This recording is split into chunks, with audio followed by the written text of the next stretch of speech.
If I use the word God, or the word Christ, the word Jesus, the word Lord, and in any way it conveys the sense of an existence, someone or something outside of yourself, you have the wrong concept of God or Christ.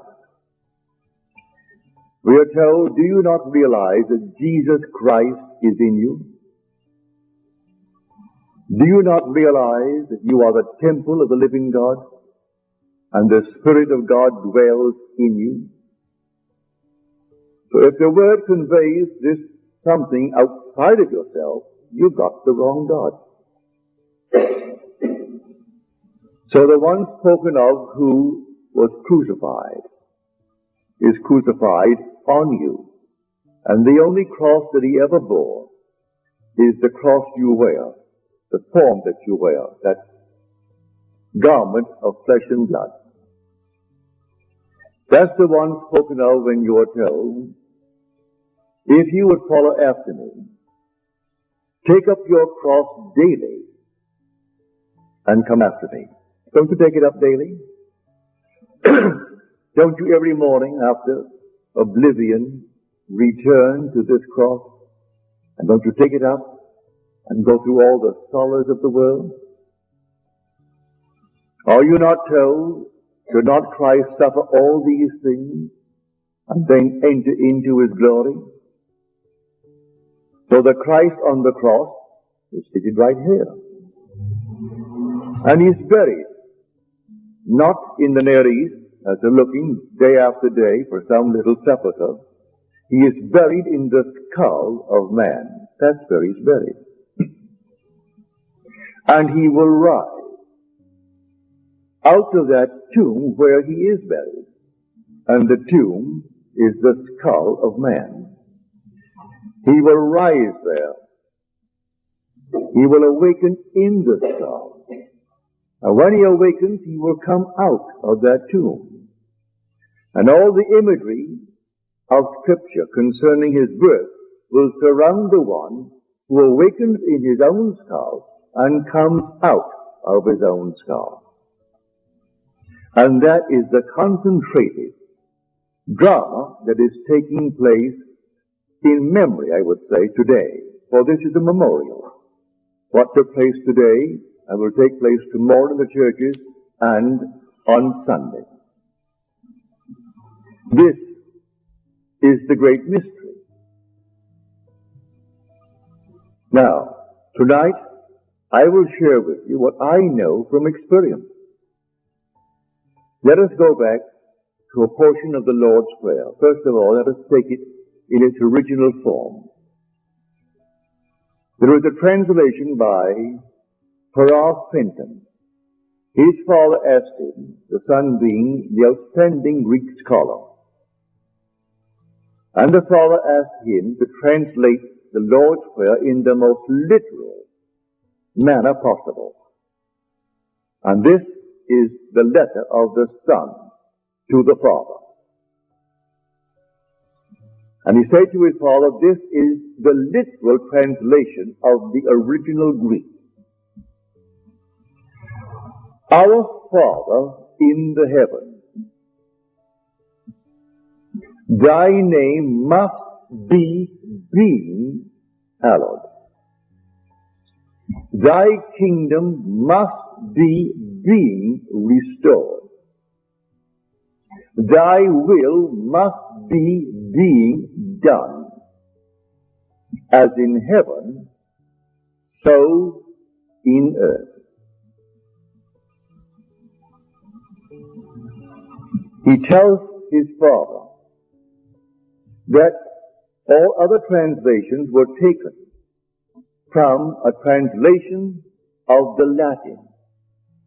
And the Latin has no aorist of the imperative passive mood that was used in the original Greek, and therefore it could not convey the sense that the Savior intended, as Matthew and Luke expressed it in the original Greek. So we'll take now the statement, thy kingdom must be being restored. As he said, this imperative passive mood is to me a standing order, something that is to be done absolutely and continuously. Conceive a play, an eternal drama, which is God's plan of redemption, and conceive of it as an occurrence, a simple occurrence without reference to completeness or incompleteness, without reference to duration or repetition, without reference to its position in time, although sometimes with reference to past time. Just imagine an eternal play, and you and I, as sons of God, we see the play, but we see it as something external to ourselves as we see a play. This play will lift us if we experience the play cast in the central role. It will lift us to a level far beyond where we are as the spectator. We together, the sons of God, form God. For the word God is Elohim. It's a plural word. One made up of others. All the sons together form the Father. We, the sons, observing the play, are now going to be cast in the central role of that play. We're not going to be spectators. We are going to be the actor, the central actor in the drama. You can't do it in heaven. You do it on earth. That here, this bliss spoken of in Scripture,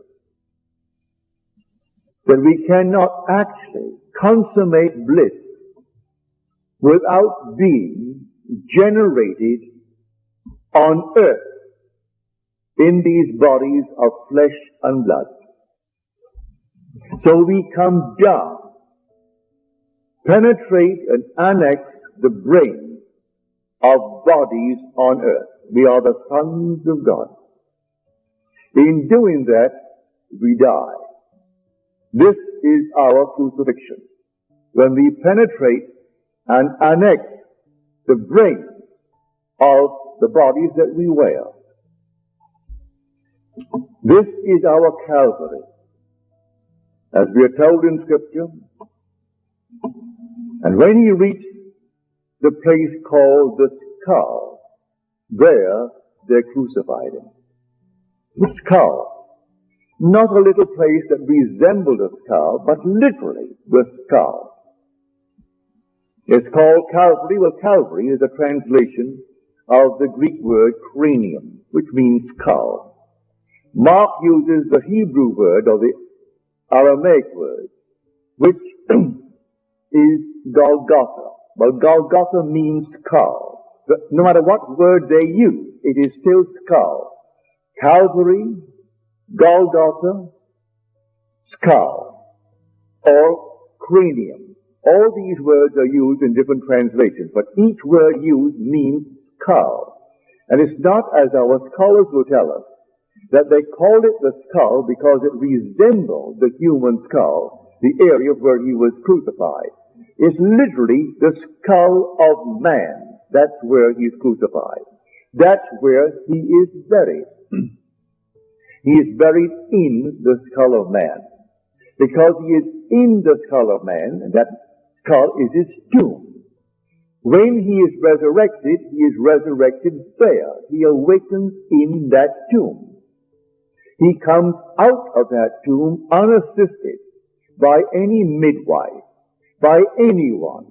And he rolls away that stone, which is the base of his skull, and he comes out of that hole. which is an opening. And he comes out in the same manner that a child comes out of the womb of woman. He squeezes himself out as a child squeezes out of the womb of woman. And when he completely comes out, he looks back at that out of which he came, and it's the body. That very body that formerly he wore. He didn't realize that he was buried in the skull. For unnumbered centuries, he walked and took up his cross every day and walked in the dream world. This world is a dream. And he walked in this world, believing himself to be something completely independent of everything else. And he is not a dreamer, no, he's a reality.